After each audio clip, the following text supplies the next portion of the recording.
자, 안녕하십니까 여러분. 이제 19강에서 다시 만났습니다. 앞선 강의들에서 쭉 봐오신 것처럼 우리가 어떠한 주제를 가지고 그거에 대한 어떤 이론을 영작이라든가 문장 전환을 통해서 우리가 다뤄보고 있죠. 그리고 그것이 정말로 중요한 독해 이론이었다는 것을 우리가 다양한 독해 예문들을 가지고 실제 적용을 해오면서 아마 느끼셨을 겁니다. 앞으로도 계속 이런 공부가 지속이 될 거고요. 여러분의 지속적인 어떠한 그러한 진지한 학습 자세를 촉구를 하는 바입니다.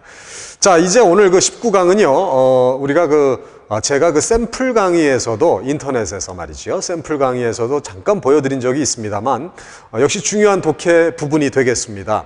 목적격의 어부라고 하는 거고 하고요. 그리고 형용사, 명사형을 해석할 때는 부사, 동사적으로 해석해야 된다는 그러한 중요한 이론이 있습니다.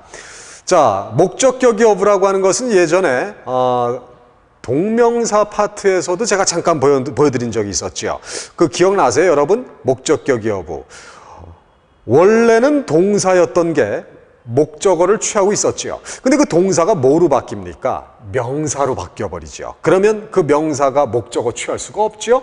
그래서 목적어를 처리하기 위해서 어부를 그 사이에 쓰게 되는데, 그때 어부가 목적격의 어부라고 했고요. 그리고 목적격 조사 을로 해석이 되는 어부다. 아마 예전에 동명사에서 공부를 했던 적이 있었는데 기억이 나셔야 될 겁니다. 자, 오늘 그 목적격의 어부를 좀 더 많이 살펴보도록 하겠고요. 그리고 그거와 함께 형용사, 명사의 부사, 동사적 해석, 그리고 이거에 이어서 오늘은 목적격의 어부 말고요, 아예 어부에 대해서 좀 더 많이 공부합시다. 주격의 어부, 소유의 어부, 유사의 어부, 동격의 어부 이런 게 있는데 좀 더 많은 어부에 대해서 다뤄보도록 하겠습니다. 자, 가겠습니다.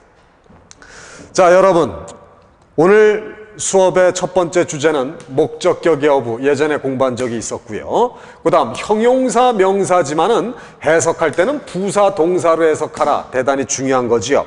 이거를 다루기 위해서 제가 하나 예문을 썼습니다.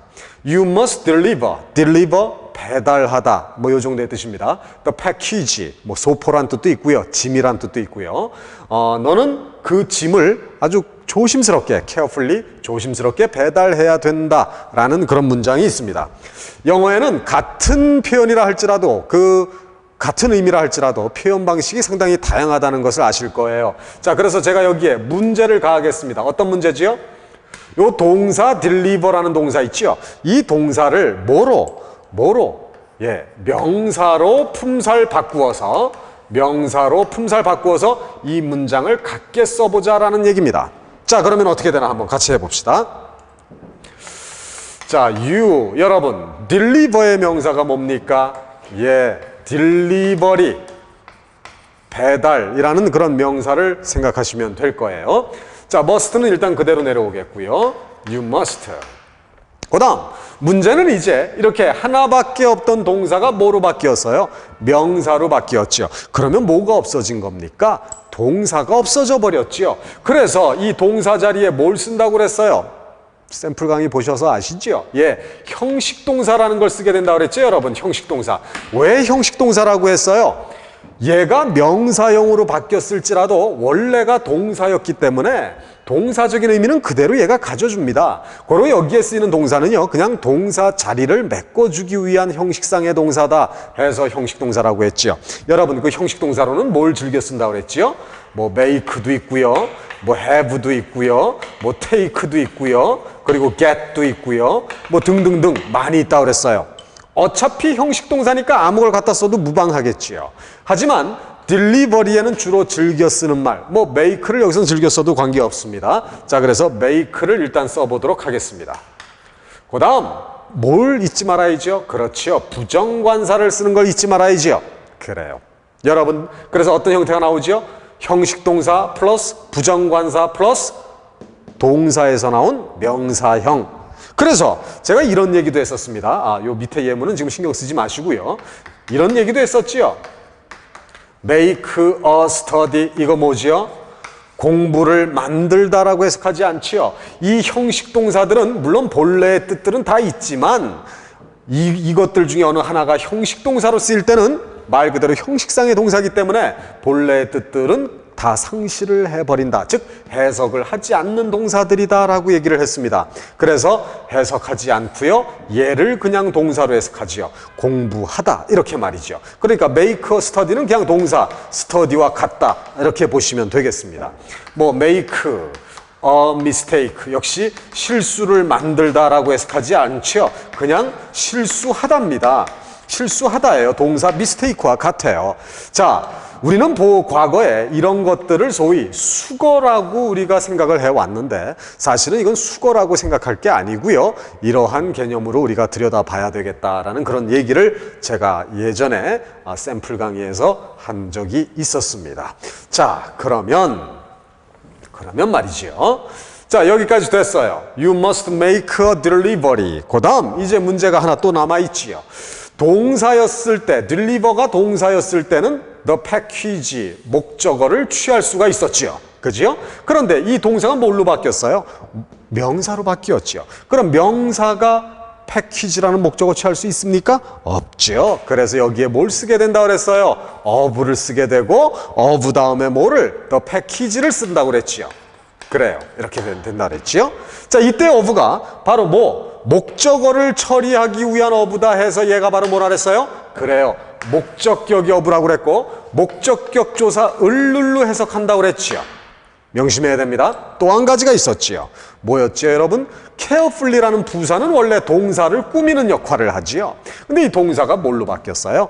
명사로 바뀌었지요. 그러니까 명사를 꾸밀 수 있는 품사가 뭐예요? 형용사지요. 그래서 carefully의 형용사 careful 해서 이렇게 명사 앞에 놓이게 됩니다. 자, 이제 그러면 문장 전환이 완성이 됐는데 요 밑에 문장을 한번 해석해 볼까요? 이걸 이렇게 해석하면 됩니까?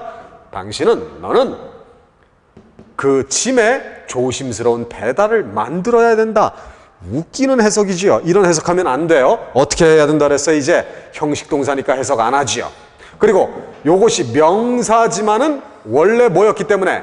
동사였기 때문에 얘를 뭐로 해석하라? 동사로 해석하라. 오케이? 그러면 그 앞에 형용사는 원래 뭐였으니까? 부사였으니까 얘를 다시 부사로 해석하라. 부사를 AD로 표현합니다. 그래서 여러분 여기 주제가 나오지요. 형용사 명사 careful delivery 형용사 명사지만 해석할 때는 어떻게 해석해야 돼요? 부사 동사로 부사 동사로 해석하라. 그리고 그 다음에 어부는 목적격이 어부니까 을루를 붙여서 다시 너는 주의 깊게 배달해야 한다. 무엇을? 그 짐을. 이렇게 해석이 되는 거다라고 얘기한 적이 있었습니다. 기억하시지요? 자, 이제 두 번째 거를 한번 더 보겠습니다. She plays the piano well. 그녀는 피아노를 잘 연주한답니다. 이것도 문제는 같은 문제입니다. 뭐냐면 동사 play라는 동사를요. 역시 뭐로? 명사로 품사를 바꾸어서 이 문장을 같게 써봐라 라는 얘기예요. 자, 그러면 어떻게 될까? She play의 명사 뭐 있습니까? 예, 이거를 한번 생각해낼 수 있겠지요. play어 사람 명사 연주자 되겠습니다. 그럼 뭐가 없어졌어요? 형식 동사. 동사가 없어졌죠. 그러니까 뭐가 필요해요? 형식 동사 필요하겠지요. 그럼 이 형식 동사 또 뭘 쓸까요? make, have, 아무것도 좋겠지만은 그거 갖다 쓰면 개박살 납니다. 이건 큰일 나요. 왠 줄 아세요, 여러분? 우리가 지금 이 동사를 명사로 바꾸었는데 어떤 명사, er, 사람 명사로 바꾸었다는 것을 조심해야 됩니다. 왜냐하면 I am a singer. 나는 가수다. 그녀가 연주자고 연주자가 그녀지요. 이럴 때는 이 관계를 이끌어주는 동사가 뭐예요? 비동사지요. I am a singer. 이걸 생각하시면 됩니다. 그러니까 이때는 형식 동사 대신에 비동사를 쓴다는 것이 달라진다는 걸 조심하세요. 언제? 사람 명사로 이렇게 전환이 될 때 말이지요. 그 다음에 부정관사 쓰는 건 마찬가지입니다. 그 다음, 자, 얘가 목적어를 취하고 있었지요. 근데 얘가 동사가 명사로 바뀌었으니까 목적어 못 취하니까 역시 목적격이 어부 쓰는 거, 이건 똑같습니다. The piano, 이렇게 되겠지요. 이해되시죠? 예. 그 다음, well은 부사로서 뭐를? 동사를 꾸몄었는데 이 동사가 명사로 바뀌었으니까 well의 형용사 무스로 바뀝니다. 뭐만 다른 거예요? 형식 동사냐 비동사냐 그것만 다르지 나머진 같습니다. 마찬가지로요. 이 밑에 거 한번 해석해봐요. 그녀는 피아노의 훌륭한 연주자다. 이렇게 해석하면 안 되죠. 뭐의로 해석하면 안 돼요. 어떻게? 형용사, 명사. 형용사, 명사지만은 해석할 때는 어떻게 해석하라? 부사, 동사로 해석하라. 그래서 그녀는 잘 연주한다. 무엇을? 목적격 여부, 피아노를 이렇게 해석하는 겁니다.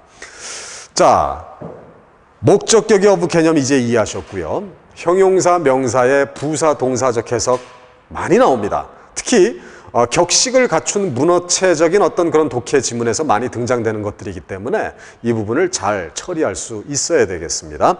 자, 이제 여러분 이거에 대한 더 많은 연습 문제는 좀 이따 더 살펴보기로 하겠고요.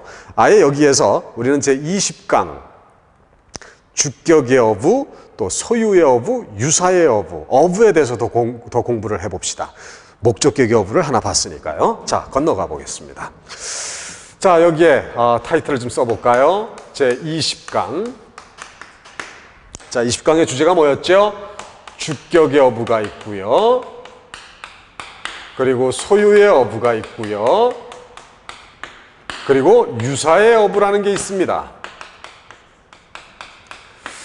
이 중에서 주격의 어부는 목적격의 어부와 마찬가지로 조금 비중이 있게 다룰 필요가 있고요. 그래서 우선 간단하게 살펴볼 수 있는 것이 소유의 어부와 유사의 어부입니다. 요거는 너무도 간단한 거기 때문에 여기서 간단히 먼저 좀 들여다보도록 하겠습니다. 자, 여러분 이거 어떻게 해석하는지 아세요? We are of an age. 여러분 이거를 문법적으로 접근해서 해석하려면 도저히 해석이 안 나오는 거지요. 그래서 여기에서 이런 걸 아셔야 돼요. 여러분 우리가 비동사 다음에 어부가 나올 때가 있습니다. 이렇게 비와 어부가 붙어 있을 때가 있어요. 이때는요, 이 어부를 우리는 소유의 어부라고 합니다. 왜? 그냥 have로 해석을 해버리면 되거든요. 그래서 are of, 이게 have의 뜻입니다, 이게. 그리고요, 나중에 여러분이 관사를 공부하시다 보면 아시겠지만 이 부정관사 어나 언이 더 same의 뜻을 가질 때가 있어요. 그래서 이거 어떤 뜻이냐면 우리는 똑같은 나이를 가지고 있다 해서 우리는 동갑이다 라는 말이 됩니다. 자, 소유의 어부입니다. 지금 우리 소유의 어부는 아주 간단하게 그 패턴이 정해져 있습니다. 어떻게? 비동사 다음에 어부가 나오면 have로 해석하라는 얘기입니다. 자, 소유의 어부는 또 다른 패턴이 있는데 뭐냐면은 바로 이겁니다. 사람 명사가 있어요. 사람 명사 다음에 어부가 나오면은요, 이때도 뭐뭐를 가지고 있는 사람 이렇게 해석을 하면 됩니다. 물론 이건 문법적인 얘기는 아닙니다. 우리가 독해를 하기 위해서 편의상 제가 알려드리는 그런 기술이 되겠어요. 여러분 요거 한번 보세요. A man of wisdom. wisdom, 지혜지요. 우리 문법에서는 이걸 어떻게 얘기하냐면요. 혹시 이런 말 들어보셨어요? 못 들어보셔도 관계없고 또 들어보셨다면 그 말 잊어버리세요. 이제 뭐냐면 of 플러스 추상명사. 뭐라고? of 플러스 추상명사가 뭐와 같다? 형용사와 같다라는 말을 문법에서는 합니다. 그래서 얘를 어떻게 바꿔요? wisdom의 형용사 wise로 바꿔서 a wise man, 현명한 사람이라고 바꿔서 우리 해석을 하지요. 그러나 일일이 of 플러스 추상명사를 형용사로 바꿔서 이 생각을 해버리면 그만큼 시간이 걸릴 수밖에 없겠죠. 복잡하겠죠. 그래서 이젠 그러지 마세요. 그럼 어떻게 하냐? 이렇게 사람 명사 다음에 어부가 나오면 그냥 뭐뭐를 가지고 있는 사람으로 해석해버리세요. A man of, 뭐뭐를 가지고 있는 사람, 지혜를 가지고 있는 사람. 한마디로 뭐 지혜로운 사람, 현명한 사람이지요. 자, 재밌지 않습니까? 자, 그럼 이쪽으로 여러분 건너가서 요거 지우고요. 여기다 좀 더 연습을 해봅시다.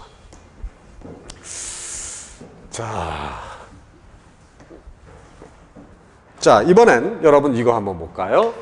A man of experience. 뭡니까? 예, 경험을 가지고 있는 사람, 유경험자라는 얘기가 되겠고요. A man of wealth.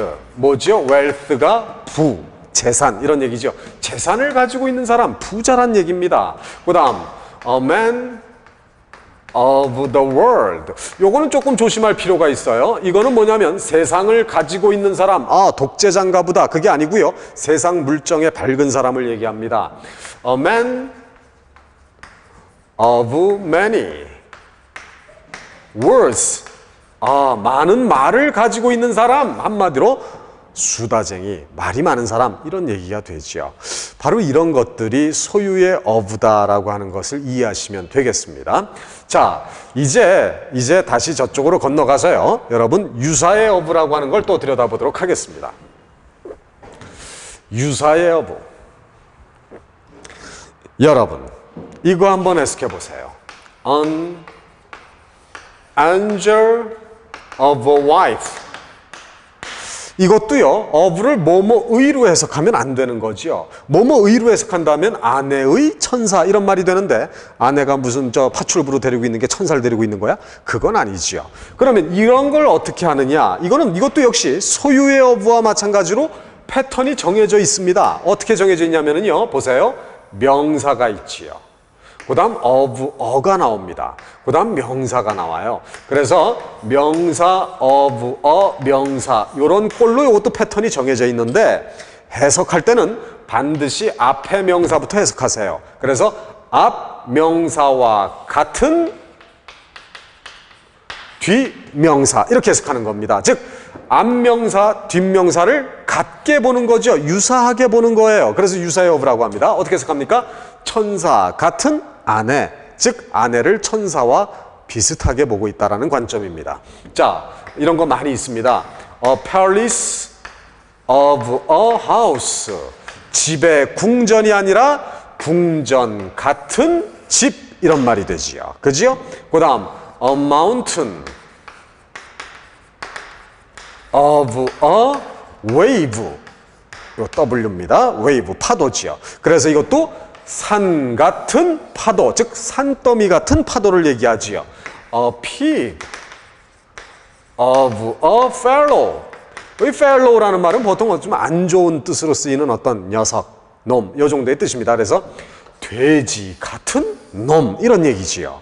자, 하나 더 볼까요? A dog of 이건 나 차마 해석을 내가 못하겠어요. 내 입으로. 정말 그런 영어가 있습니까? 라고 얘기할 수 있는데 개 같은 실제로 쓰는 영어들이죠. 이런 것들이 다 유사의 어부다라고 하는 걸 알아두시면 앞으로 독해하는 데 많이 도움이 될 겁니다. 자, 이렇게 해서 우리는 어부의 쓰임 중에 목적격의 어부, 소유의 어부, 유사의 어부를 살펴봤고요. 잠시 후에 주격의 어부를 더 다뤄봐야 되겠습니다. 주격의 어부도 기대하셔도 좋겠습니다. 자, 목적격의 어부와 그리고 소유의 어부, 유사의 어부를 살펴봤고요. 이제 또 한 가지 주격의 어부를 살펴보면 되겠습니다. 자, 주격의 어부라고 하는 건 뭘까요? 여러분, 목적격의 어부를 한번 생각해 보세요. 목적격의 어부의 정의가 목적어를 취하고 있던 동사가, 그지요? 그 동사가 뭘로 바뀌었어요? 명사로 바뀌었죠. 그럼 목적어 못 취하죠. 그래서 목적어를 처리해 주기 위해서 썼던 어부가 목적격의 어부고 을룰로 해석이 되는 어부였습니다. 그러면 주격의 어부는 어떻게 되겠어요, 여러분? 그래요. 주어를 처리하기 위한 어부가 될 거예요. 그리고 주격의 어부니까 은는 이가 주격조사로 해석될 수 있는 어부가 주격의 어부라는 거 짐작이 되겠지요. 자, 직접 예문을 가지고 한번 확인해 보겠습니다. 자, 주격의 어부를 이제 들여다볼 텐데요. 여기 제가 이런 문장을 하나 썼습니다. That he will succeed. 그가 성공하리라는 것은 is certain. 확실하다라는 그런 얘기가 되는데 여기에 제가 문제 하나를 가하도록 하겠습니다. 어떤 문제냐면요. 지금 이게 단문이에요, 복문이에요, 여러분? 여기까지가 주어지요. 그 다음 is라는 동사 있지요. 또 주어 속에 또 다른 주어 동사가 보이죠. 복문이에요. 그러면 얘를 단문으로 고칠 수가 있어야 될 거고요. 그 얘기는 이렇게 바꿔서 얘기할 수 있을 겁니다. 뭐냐면 여기 succeed라는 동사가 있어요. 이 동사를 뭐로? 역시 명사로 바꾸어서 이 문장을 같게 쓸 수 있다라는 그런 얘기가 되겠지요. 그럼 여러분, succeed의 명사가 뭐예요? 그래요. success지요. success. 근데 이제 문제가 생겼어요. 어떤 문제? 얘는 목적어를 취하는 동사가 아니니까 목적격의 어부 같은 건 쓸 일이 없죠. 목적어도 없으니까요. 그런데 문제는 얘 앞에 지금 주어가 있었어요. 그렇죠? 동사 앞에 주어가 있었어요. 근데 이 동사가 뭘로 바뀌었습니까? 지금 명사로 바뀌었죠. 그러면 얘가 어떻게 돼요, 여러분?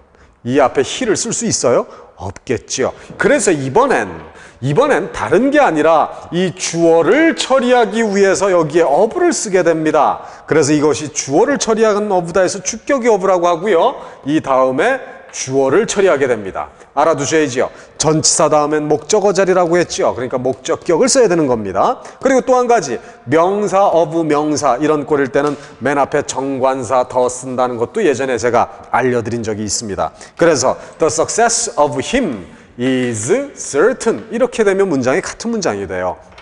그리고 또 하나 알아두세요, 여러분. 그의 성공은 확실하다. 이 얘기나 그가 성공하리라는 것은 확실하다. 같은 얘기죠. 그러니까 그의 성공, 물론 이때 of는요, 뭐뭐의로 해석해도 사실은 무방해요. 그의 성공. 하지만 사실 그의 성공이라는 얘기는 그가 성공한다는 얘기거든요. 그래서 주격 관계가 성립한다기 하기 때문에 얘를 우리는 주격의 of라고 얘기를 하는 겁니다. 자, 그리고 그의 성공이라고 하는 것은 의미적으로 그의 성공, his 소유격으로 바꿔도 무방하겠지요. 그래서 his success is certain 이렇게 써도 사실은 무방합니다. 그러면 우리가 여기서 이런 걸 알 수 있겠죠. of 플러스 사람 목적격, of 플러스 목적격 이렇게 소유격으로도 바꿔 쓸 수 있다라고 하는 것도 우리가 짐작을 할 수가 있습니다. 이게 바로 주격의 of라는 겁니다. 별로 어려운 건 아니에요. 자, 이제 저쪽으로 한번 더 건너가서 더 보겠습니다. 자, 여러분 여기 좀 보세요. The failure of the plan, 그 계획의 실패는 will disappoint him. disappoint, 실망시키다, 낙담시키다지요. 그 계획의 실패는 그를 실망시킬 것이다 라는 얘기예요. 그럼 이것도 어떻게 보면 됩니까, 여러분? 그 계획의 실패라는 얘기는 결국 뭐예요? 그 계획이 실패하면 이런 얘기지요. 그죠? 그래서 이때 이 of라고 하는 것도 주격의 of라고 하는 것을 알 수가 있어요. 그 계획이 실패하면 그는 실망할 것이다. 이런 얘기죠. 그래서 의미적으로 이건 어떻게 바꿔 쓸 수가 있냐면요. 그 계획이 실패하면 이런 얘기니까 if. 그 다음 주어, the plan을 주어로 처리해 봅시다. the plan. 그렇죠? 그러면 얘가 동사로 처리가 되겠지요. fails 이렇게 될 거예요. 만약에 그 계획이 실패한다면 그는 낙담할 것이다. He will be disappointed 이렇게 바꿔 써줄 수 있다는 얘기입니다. 자, 역으로 얘기해서요.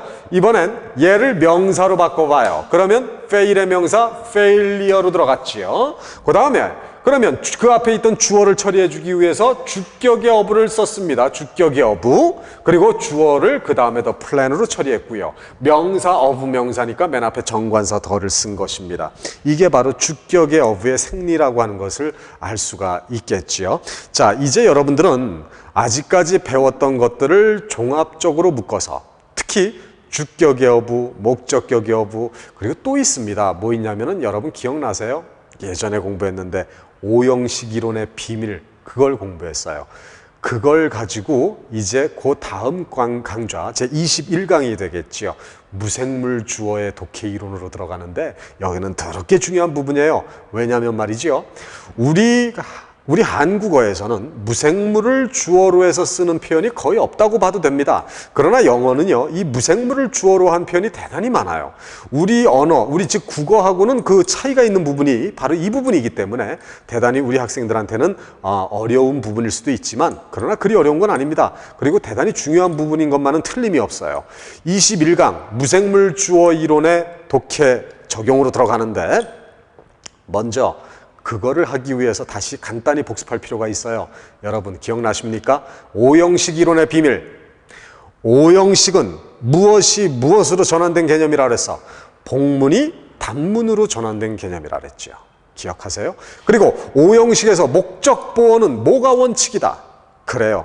투부정사가 원칙이다. 그때 영문학자 혼비의 얘기를 제가 한 적이 있었죠. 그러나 목적보의 투부정사가 원칙이지만 목적보의 기타 명사, 형용사, 분사 등이 올 때는 그 앞에 뭐가 생략된 것이다? to-be가 생략된 것이다. 기억해야 됩니다. 그리고 오형식에서 목적어는 사실은 목적어가 아니라 주어에서 나온 것으로서 의미상 주어다. 그래서 늘 주어로 해석하라 라는 얘기를 제가 한 적이 있습니다. 그거를 기억하셔야 됩니다. 만약에 기억이 안 나신다면 그 오형식 이론의 비밀 그 부분의 CD를 다시 한번 복습을 하시고 그 다음 21강으로 들어가시는 게 좋습니다. 그 오형식과 그리고 오늘 배우신 형용사, 명사의 부사, 동사적 해석, 주격의 여부, 목적격의 여부 이런 것들을 종합적으로 묶어서 무생물 주어를 정복할 수 있어야 되겠습니다.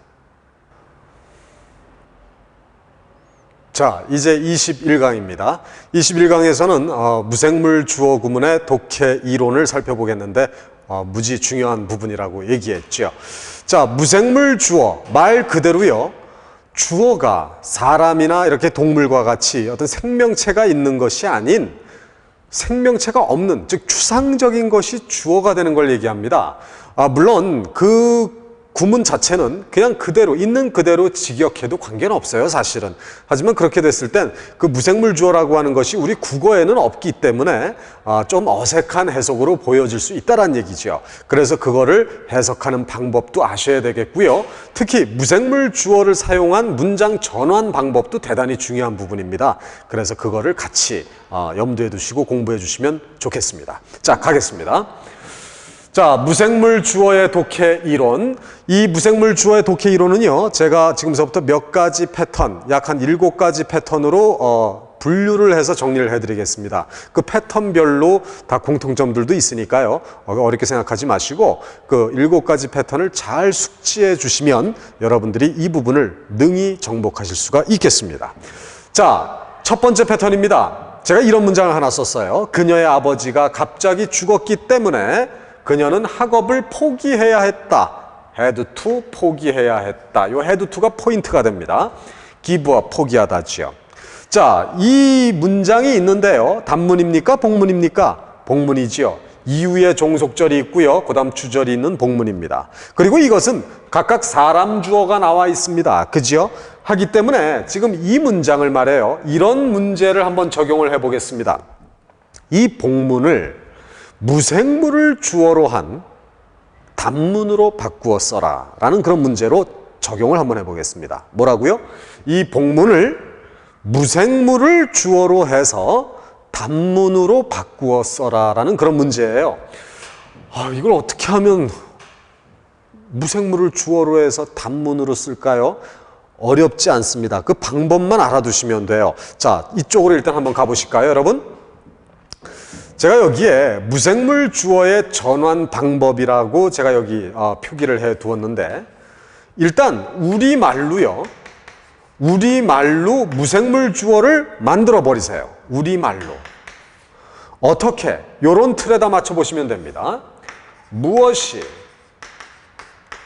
뭐뭐로 하여금 뭐뭐하게 하다. 요 틀에 한번 맞춰 보세요. 그러면 어느 부분이 무엇이 해당되고 어느 부분이 하여금으로 들어가고 어느 부분이 하게 하다라고 하는 게 잡힙니다. 그래서 여러분, 무엇이 뭐로 하여금 뭐하게 하다 했을 때 이 무엇이라고 하는 것이 바로 무생물 주어가 되거든요. 그래서 무생물 주어를 전환할 때는요, 무조건 그 문장 전환을 시도하지 마시고요, 반드시 그 우리말로 먼저 이렇게 각색을 해보세요. 무엇이 뭐로 하여금 뭐뭐하게 하다. 그러면 무엇이라고 하는 게 무생물 주어로 잡힙니다. 자, 그럼 저쪽으로 다시 한번 가보도록 하겠습니다. 자, 여러분, 그녀의 아버지가 갑자기 죽었기 때문에 그녀는 학업을 포기해야 했다.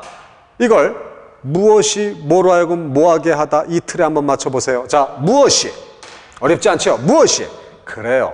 그녀 아버지의 갑작스러운 죽음이 이란 말이 나오지요. 여러분, 그녀 아버지의 갑작스러운 죽음, 이게 뭡니까? 죽음, 추상명사죠. 이게 무생물 주어예요. 다시, 무엇이? 그녀 아버지의 갑작스러운 죽음이 누구로 하여금? 그녀로 하여금 뭐하게 한 거야? 학업을 포기하게 한 거지요. 그래요. 여러분, 여기 좀 보세요. 그럼 그녀 아버지의 갑작스러운 죽음이란 말이 나오는 건 어디입니까? 요 이후의 부사절에서 나오지요. 자, 그래요. 그럼 그녀 아버지의 갑작스러운 죽음, 의미적으로 그녀 아버지의 her father's 갑작스러운 죽음, sudden death, 이렇게 나옵니다. 그래요. 여기까지가 뭐로? 주어로 처리가 되죠. 그 다음 이제 주어 나왔으니까 동사 나오겠죠. 동사자는 일단 내버려 두세요. 자, 그 다음 잘 보세요. 그녀 아버지의 갑작스러운 죽음이 누구로 하여금? 그녀로 하여금 뭐 하게 한 거야? 학업을 포기하게 한 거지요. 다시 그녀 아버지의 갑작스러운 죽음이 누구로 하여금? 그녀로 하여금 학업을 포기하게 했다. 그런데 이 부분을 잘 보세요. 그녀로 하여금 학업을 포기하게 했다라는 얘기는 결국 뭐야 이거? 그녀가 포기한 것이 되죠. 그죠?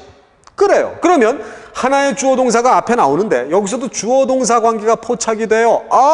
그러면 여기서 뭐가 튀어나와야 됩니까? 오형식. 왜? 오형식은 원래 이렇게 주어 동사가 두 개씩 있는 복문이 뭐로? 단문으로 전환된 거라 그랬죠. 자, 일단 오형식을 잘 생각해 보세요. 오형식은 주어 동사 다음 목적어 자리가 오지요. 그런데 그 목적어가 뭐라 그랬어요? 오형식에서는 의미상 주어라 그랬죠. 그러니까 여기서 주어 관계가 성립이 되니까 여기에 목적어 자리가 맞다는 걸 알 수가 있고요. 그래서 오형식이 적용된다는 걸 알 수 있습니다. 그리고 이 부분이 또 뭐가 되겠어요? 이 부분이 목적 보어가 되겠지요. 그래요. 목적 보어는 뭐가 원칙이다? 오형식에서 to 부정사가 원칙이다. 그거 기억하시면 됩니다. 자, 그래서 다시 그녀 아버지의 갑작스러운 죽음이 누구로 하여금? 그녀로 하여금. 자, 여기에서 주어가 의미상 주어이기 때문에 아무 모순이 없습니다. 그래서 목적어 자리니까 허로 들어가겠죠. 그 다음 그녀가 뭐 하는 거야? 학업을 포기하는 거죠. 학업을 포기하는 거예요. give up school 하는 거예요. 그죠? 그런데 오형식에선 목적 보어에서는 뭐가 원칙이다? to 부정사가 원칙이다니까 여기에 to give up 이렇게 해줘야 되겠죠. 이해되십니까? 그래요. 문제는 자, 요 이후의 부사절은 다 무생물 주어로 처리가 됐고요. 그리고 주절 주어 she도 목적어로 처리됐고요. 그 다음 give up school도 목적 보어로 처리가 됐지요. 문제는 뭐예요? 동사를 뭘 쓸 거냐만 남은 겁니다.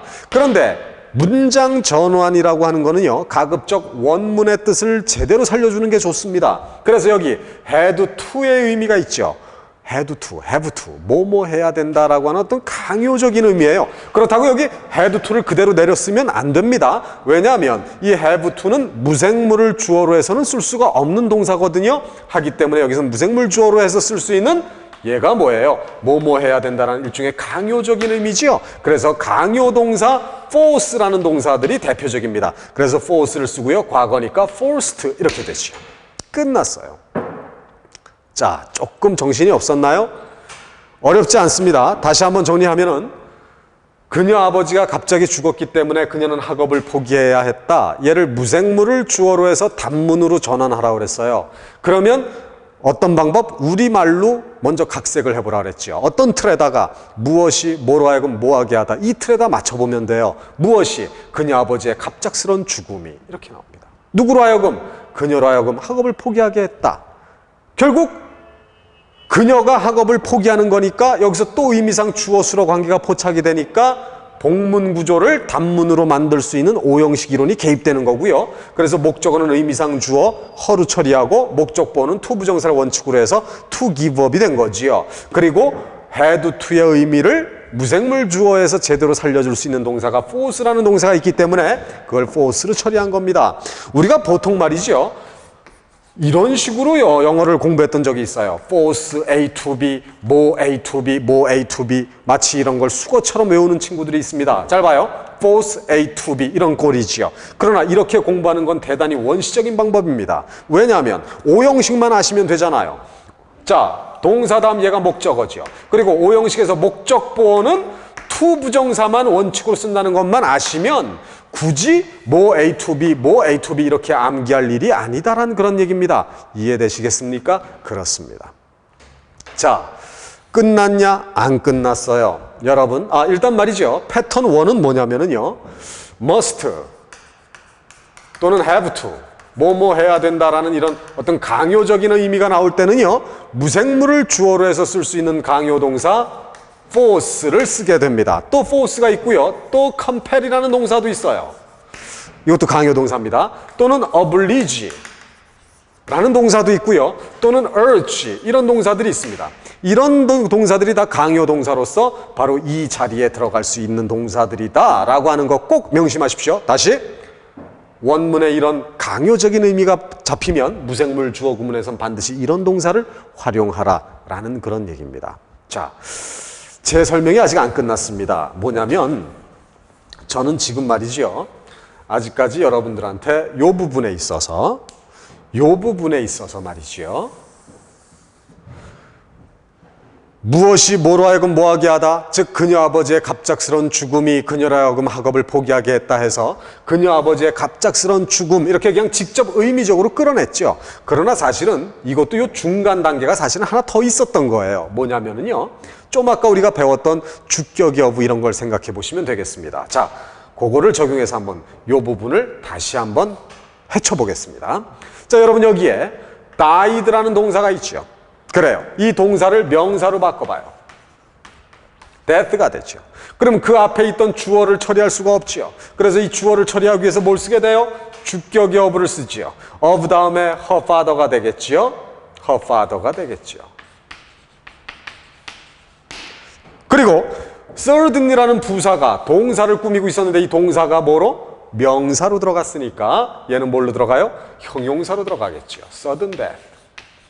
자, 명사, of, 명사 이런 꼴일 때 맨 앞에 뭘 쓰라? 정관사 더를 써라. 그래서 여러분 her father sudden death로 이렇게 무생물주어를 이끌어도 되고요. 아니면 the sudden death of her father 이거를 무생물주어로 끌어도 무방하다는 것도 알아두세요. 아시겠습니까? 나머지는 똑같습니다. forced her to give up school은 나머지는 똑같습니다. 요 주어 부분만 이렇게 쓸 수가 있겠지요. 그리고 좀 아까 얘기했지요. of 플러스 요 사람 명사는 요 사람 명사의 소유격으로 바꿔 쓸 수 있다. 그래서 어떻게? her father's 그 다음 sudden death. 이게 바로 뭡니까? 이게 바로 얘였잖아요. 예. 이해되시죠? 그래서 여기에서 우리가 주격의 어부도 응용할 수 있다는 것도 더불어 알아두시면 되겠습니다. 자, 그러면 이제 마무리를 한번 해봅시다, 여러분. 마무리를 한번 해봅시다. 자, 뭐냐면은요. 지금 이렇게 주어가, 무생물 주어가 이렇게 나와 있습니다. 무생물 주어가 이렇게 나와 있습니다. 그럼 이걸 한번 해석해 봅시다. 물론 생긴 그대로 해석해도 돼요. 그녀 아버지의 갑작스러운 죽음이 누구로 하여금, 그녀로 하여금 뭐 하겠다? 학업을 포기하게 했다. 이렇게 직역해도 됩니다. 하지만 좀 어색하고 조금 부자연스럽죠. 그래서요, 여러분 이렇게 무생물 주어를 해석하는 요령이 있어요. 뭐냐면 잘 보세요. 이 무생물 주어가 어디서 나왔습니까, 지금? 이 무생물 주어가 지금 어디서 나왔어요? 이유의 부사절에서 나왔죠. 여기 as절, 이유의 부사절에서 나왔죠. 그래서 우리가 앞으로 무생물 주어를 해석할 때는요, 얘를 부사적으로 해석하세요. 부사적으로 해석하세요. 그러면 뭘 실제 주어로 해석해버리느냐? 얘죠. 얘를 실제 주어로 해석하는 겁니다. 왜 그래요? 오형식이기 때문에. 오형식에서 목적어는 의미상 주어라고 했잖아요. 그래서 얘를 실제 주어로 해석하는 겁니다. 자, 이쪽으로 건너와 보겠습니다. 자, 여러분. 무생물 주어의 해석 방법이라고 제가 적어놨는데 첫 번째 어떻게 한다? 무생물 주어는 어떻게 해석하라? 무생물 주어는 부사적으로 해석하라. 부사적으로 해석하라는 얘기는요, 때나 조건이나 이유나 양보 이런 접속사 있죠. 때를 나타내는 접속사 when, 이유를 나타내는 접속사 as나 because, 또는 조건을 나타내는 접속사 if, 또는 양보를 나타내는 접속사 though나 although, 이런 것들 중에 어느 하나로 해석되는 걸 부사적 해석이라고 얘기해요. 그래서 무생물 주어는 부사적으로 해석하라. 때, 조건, 이유, 양보 중에 어느 걸로 할 거냐는 전후 관계를 보고 알맞은 걸 스스로 판단할 줄 알아야 됩니다. 그 다음 두 번째, 그럼 뭐를 실제 주어로 해석하느냐? 목적어를 실제 주어로 해석하라. 왜? 이것이 바로 오형식 이론이 적용이 됐기 때문에 그렇죠. 이 두 가지는 절대 명심을 하지 않으면 안 됩니다. 자, 이것이 바로 무생물 주어의 전환 방법과 무생물 주어의 해석 방법이 되겠는데, 앞으로 지금 우리가 아직까지는 무생물 주어 패턴 1만 봤죠. 이제 2, 또 무생물 주어 세 번째, 네 번째, 일곱 번째 쭉 나가는데 그것들이 다 이런 논리가 적용된다는 것을 이제 확인하시게 되거든요. 그러니까 이 부분을 꼭 명심하시길 바랍니다. 자, 이제 여러분들은 저거 무생물 주어의 패턴 두 번째로 건너가도록 하겠습니다. 자, 그녀가 나를 도와주었기 때문에 나는 그 일을 할 수 있었다. 역시 복문이에요. 이 복문을 뭘 사용해서 무생물을 주어로 해서 단문으로 바꿔 쓰라는 똑같은 문제입니다. 어떤 틀에다 맞춰보라 그랬어요? 이 틀에다 맞춰보라 그랬지요. 그래요. 무엇이 뭐로 하여금 뭐 할 수 있게 한 거예요? 그녀의 도움이 누구로 하여금? 나로 하여금 뭐 할 수 있게 한 거야? 그 일을 할 수 있게 한 거지요. 자, 그녀의 도움, her help. 이렇게 그냥 의미적으로 직접 나올 수가 있어요. 이때 help는 명사입니다. 그녀의 도움이 주어 나왔죠. 그 다음 동사 쓸 자리 내버려 두세요. 그 다음 자 누구로 하여금 나로 하여금 뭐 할 수 있게 한 거야? 그 일을 할 수 있게 한 거지요. 결국 뭡니까 이것도? 내가 그 일을 한 거지요. 여기서 또 주어 수로 관계가 포착돼요. 그러나 단문으로 써야 되거든요. 그러니까 몇 형식? 5형식을 또 적용하는 겁니다. 그래서 어떻게 해요? 자 여기에 누구로 하여금 나로 하여금 내가 그 다음 do 목적 보어는 to 부정사가 원칙이지요. 그래서 to do the work 이렇게 되는 거지요. 이제 문제는 이 동사예요. 자 여기에 이번엔 could, can의 의미가 있었네요. 여러분 자 여기에 정리하겠습니다. 패턴 두 번째 can의 의미가 잡히면은요 이 can은 사람을 주어로 해서 이렇게 써야지요. 무생물을 주어로 해서 이렇게 쓰기가 좀 어렵습니다. 그래서 이때는 무생물을 주어로 해서 쓸 수 있는 가능 동사 enable이라는 동사가 있어요. 그래서 얘를 죄송합니다. enabled 과거였으니까 이렇게 쓰게 되지요. 자, 그녀의 도움이 누구로 하여금 나로 하여금 뭐 할 수 있게 했다? 그 일을 할 수 있게 했다. 역시 이것도요. 무생물 주어 해석 방법을 적용하는 게 좋겠어요. 자, 주어를 어떻게 해석하라? 부사적으로 해석하라. 즉 그녀가 도와주었기 때문에 요 정도가 좋겠죠. 그다음 목적어를 실제 주어로 해석해라. 나는 그 일을 할 수 있었다. 이렇게 해석하는 게 좋다라는 얘기입니다. 자, 두 번째 can의 의미가 잡히면 enable로 무생물 주어로 전환하라 라는 얘기였습니다. 잠시 후에 이제 세 번째 패턴으로 살펴가도록 하겠습니다. 자, 이제 세 번째 패턴이 되겠습니다. 무생물 주어의 세 번째 패턴 뭐냐면 As I was ill, 내가 아팠기 때문에 I could not attend the party. 나는 파티에 참석할 수가 없었다라는 얘기죠. 역시 이 복문을 무생물 주어로 해서 단문으로 바꿨으면 되겠습니다. 자, 무엇이 뭐로 하여금 뭐하게 하다라는 틀에 다시 한번 맞춰보세요. 자, 무엇이 나의 아픔, 나의 병이 이런 얘기지요. 그래서 my 일의 명사 illness가 나오겠습니다. 그지요? 자, 이렇게 해서 주어 나왔고요. 그 다음 동사 쓸 자리 내버려 두십시다. 자, 나의 병이 누구로 하여금? 나로 하여금 뭐 할 수 없게 한 거예요? 파티에 참석할 수 없게 한 거지요. 결국엔 여기서도 내가 참석하지 못했다라는 또 주어 수로 관계가 포착이 되네요. 문제의 조건은 단문이에요. 그러니까 몇 형식 이론을 적용해요? 5형식 이론을 적용하는 겁니다. 자, 5형식에서 목적어는 의미상 주어니까 결국 me가 내려오겠지요. 그 다음 목적 보어는 to 부정사가 원칙이라고 그랬어요. 그래서 to를 결합해서 to attend the party 이렇게 되겠지요. 자, 이제 문제는 여기가 남아 있습니다. 이 동사를 뭘 쓸 거냐지요. 자, 문장 전환은요 원문의 뜻을 제대로 살려주는 게 좋다고 그랬습니다. 그래서 이번에 뭐가 있었습니까? 캔낫이 잡히네요. 그래요, 여러분. 캔낫이 오면은요 역시 무생물 주어에서는 뭘로 바꿔 쓰느냐? 캔낫이라고 하는 건 뭐뭐 할 수 없다, 뭐뭐 하지 못하게 하는 거죠. 일종의 어떤 방해, 금지의 의미예요. 그래서 무생물을 주어로 해서 쓸 수 있는 방해 동사, 금지 동사 forbid라는 동사를 쓰게 됩니다.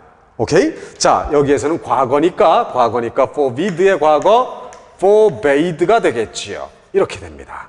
그래서 나의 아픔이 나로 하여금 모임에 참석할 수 없게 했다. 역시 이것도 이렇게 해석하기보다는요 무생물 주어를 어떻게 해석하라? 부사적으로 해석하라. 즉 나의 아픔이 이러질 말고 내가 아팠기 때문에 이렇게 부사적으로 해석하라. 그럼 뭘 실제 주어로 해석하라? 목적어를 실제 주어로 해석하라. 그래서 내가 아팠기 때문에 나는 파티에 참석할 수 없었다. 이렇게 해석이 되는 겁니다. 그런데 여기에서는 한 가지 주의할 게 있습니다. 뭐냐면은요 forbid를 썼을 때는 그 다음 목적보에 to 부정사가 오지만 말이죠. 여기에 또 다른 동사가 있어요. prevent라는 동사를 쓸 수도 있습니다, 여러분.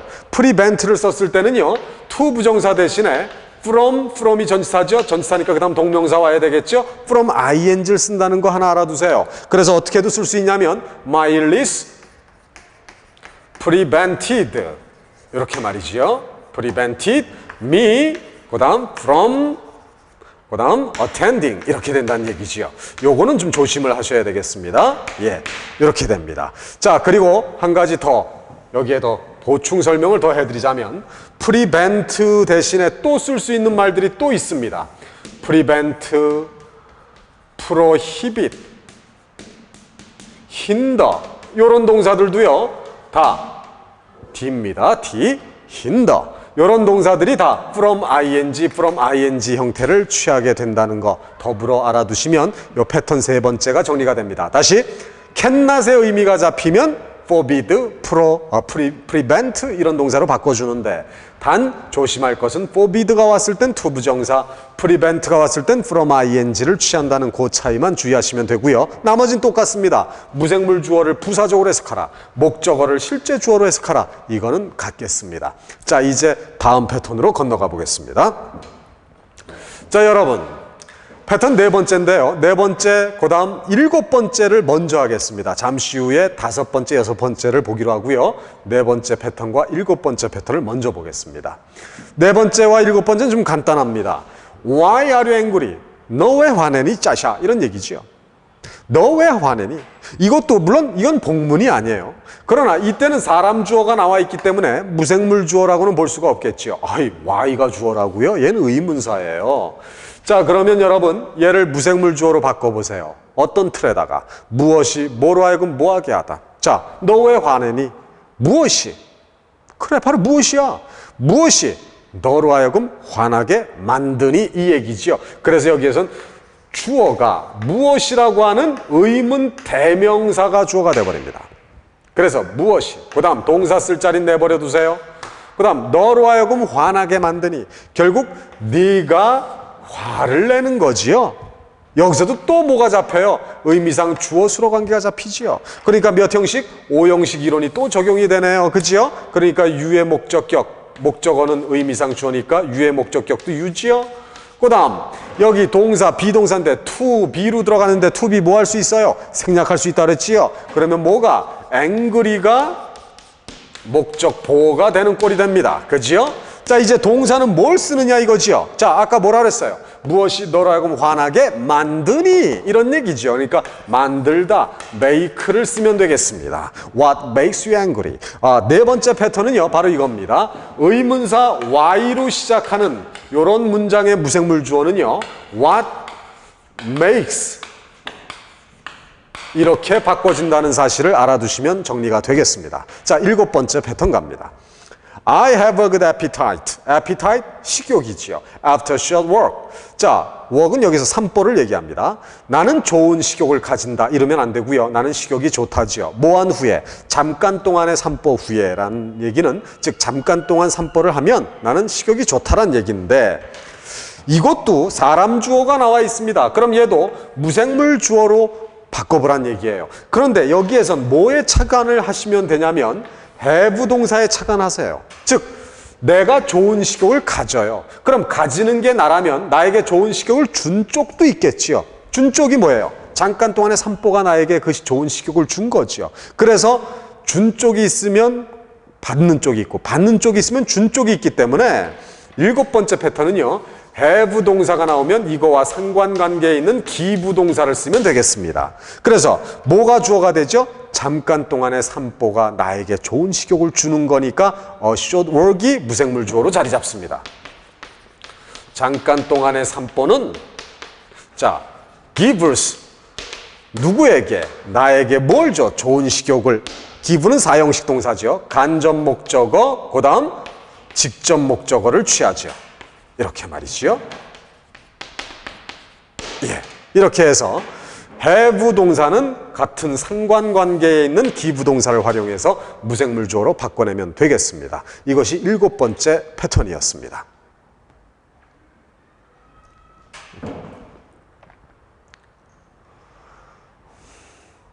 자, 이제 여러분 무생물 주어 패턴 다섯 번째와 여섯 번째를 같이 검토를 하겠는데요. 이 다섯 번째와 여섯 번째는 서로 혼동할 수 있는 거기 때문에 잘 눈여겨 봐두셔야 되고요. 사실은 이것은 어떤 어감, 어휘에서 오는 어떤 어감 때문에 생기는 차이이기 때문에 많이 혼동이 됩니다. 하지만 이것은 꼭 알아둬야 될 사항이기 때문에 잘 정리해 주시기 바랍니다. 자, 여기 좀 보시겠습니다. 다섯 번째 패턴은요, 바로 이런 문장입니다. 당신이 만약 1시간 동안 걷는다면 당신은 그 공원에 다다를 것이다. 이런 얘기고요. 자, 이쪽 6번째 패턴도 같이 보겠습니다. 당신이 1시간 동안 걷는다면 역시 당신은 그 공원에 다다를 것이다. 같은 얘기인데요. 지금 두 문장 중에서 뭐가 차이가 있냐면요. 하나는 come to가 있고요. come to, 어디에 다다르다라는 말로 come to가 있고요. 또 저쪽 가보겠습니다. 이번엔 get to라고 하는 표현이 있습니다. 여러분 여기 좀 보십시다. 우리가 어떤 그 스타트, 출발하는 지점이 있고요. 그리고 우리가 또 다다르고자 하는 어떤 그 목적지가 있겠지요. 목적지가 있어요. 그러면 만약에 보는 사람의 관점에 따라서 만약 출발지에서 보는 관점이라면 이건 어떤 개념이에요? 목적지로 가는 관점이지요. 다시 얘기해서 고라는 관점입니다. 하지만 이 목적지에서 본 관점은 이쪽으로 오는 관점이죠. come, 오는 관점이에요. 그죠? 그러니까 똑같이 어떤 장소에 다다르다라는 표현이 된다 할지라도 그것이 출발지에서 본 관점이냐 아니면 목적지에서 본 관점이냐에 따라서 이렇게 표현이 달라질 수 있다는 겁니다.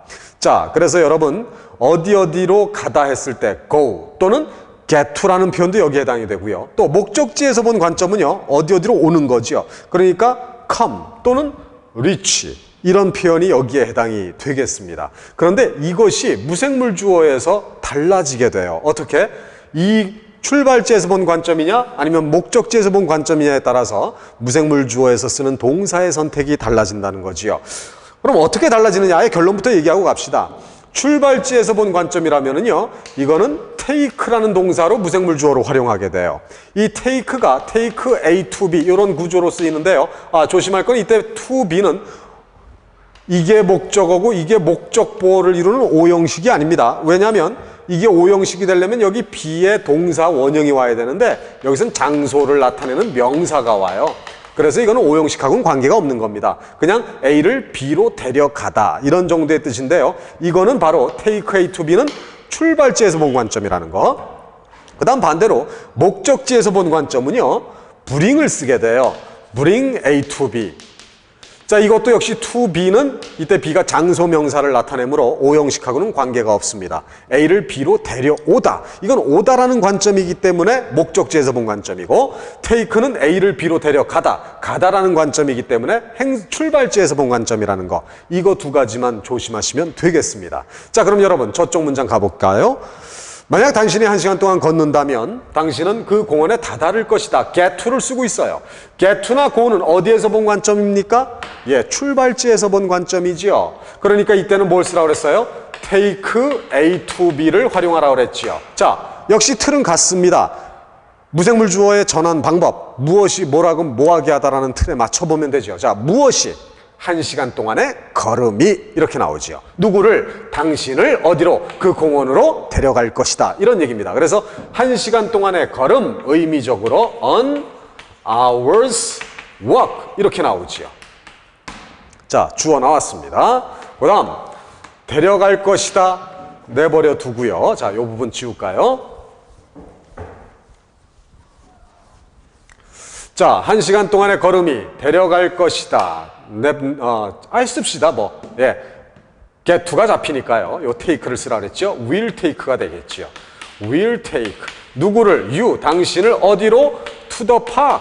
그 공원으로 데려갈 것이다 해서 여기에서는 take A to B. 그러나 이때 to B는 오형식에서 쓰는 목적보호가 아니라는 것은 주의해야 됩니다. 이렇게 정리하면 되겠습니다. 자, 이제 6번째 패턴이지요. 만약 당신이 1시간 동안 걷는다면 당신은 그 공원에 다다를 것이다. 이번엔 come to를 썼습니다.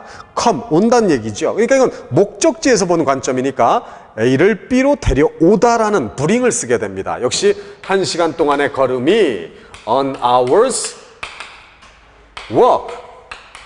자, will이 있으니까 will bring you 그 다음 to the park 이렇게 되겠지요. 역시 이때 to는 목적보호는 아니라는 거예요. 자, 동사가 뭐가 오느냐에 따라서 take를 쓰느냐 아니면 bring을 쓰느냐 요것만 조심하시면 요 5번째 패턴과 6번째 패턴은 정리가 되겠습니다. 자, 지금까지 저는요 무생물 주어 모모의 어떤 독해 이론을 하나로 집약해서 설명할 수가 있습니다. 무생물 주어는 그대로 해석하지 말고 무생물 주어 자체를 부사적으로 해석하라죠. 자, 다시 한번 보세요. 1시간 동안의 걸음, 이건 어디에서 나온 거예요? 네가 1시간 동안 걷는다면 해서 이렇게 조건의 부사절에서 나오지 않습니까? 그러니까 무생물 주어는 뭘로 해석하라? 부사적으로 해석하라. 그리고 뭐를 실제 주어로 해석하라? 목적어를 실제 주어로 해석하라. 원래 주어였거든요. 그렇죠? 얘를 실제 주어로 해석하라. 사실은 이게 포인트입니다. 이거를 제가 설명하기 위해서 그동안 7가지 패턴을 골고루 섞어가면서 설명을 했지만 사실은 그 7가지 패턴의 결론은 같습니다. 다시 한번 무생물 주어는 부사적으로 해석하라. 목적어를 주어로 해석하라. 여기에다가 한 가지 여러분들이 더 알아두실 사항은 어떤 동사가 쓰였느냐에 따라서 무생물 주어에서는 어떤 동사를 써야 된다는 게 결정이 된다는 겁니다. 자, 다시 한번 복습해 볼까요? 첫 번째, must have to의 의미가 잡힌다. 뭐뭐 해야 된다. 이런 의미가 잡히면 무생물을 주어로 해서 쓸 수 있는 강요 동사 force, compel, oblige, urge 이런 동사들을 쓴다는 거. 그 다음, 뭐뭐 할 수 있다. can의 의미가 잡히면 무생물을 주어로 해서 쓸 수 있는 enable이라는 동사를 쓴다는 거. 또 cannot, 뭐뭐 할 수 없다라는 의미가 잡히면 무생물을 주어로 해서 쓸 수 있는 어떤 불능 동사죠. 방해 동사죠. 금지 동사예요. forbid를 쓴다는 거. 단 forbid를 썼을 때는 to 부정사가 목적 보호에 따라오고요. 그러나 prevent, prohibit, hinder 이런 걸 썼을 때는 to 부정사 대신에 from ing가 따라온다는 거죠. 그리고 have 동사가 오면은 have 동사와 상관관계에 있는 give 동사를 활용해라. 그리고 why로 시작하는 의문문은 what makes로 바꿔 쓴다. 뭐 요 정도 약간의 어떤 유형은 있습니다만 공통점은 다 같았습니다. 자, 무생물 주어를 만드는 방법이요. 우리말로 먼저 각색하라. 무엇이 뭐로 하여금 뭐하게 하다라는 틀에 맞춰보면 대략 문장의 윤곽이 잡힌다는 거죠. 그 다음 무생물 주어의 해석 방법까지 정리를 말끔하게 해주시기 바라고요. 여기에 대한 독해, 다양한 독해를 다음 시간에 더 살펴보도록 하겠습니다. 수고하셨습니다.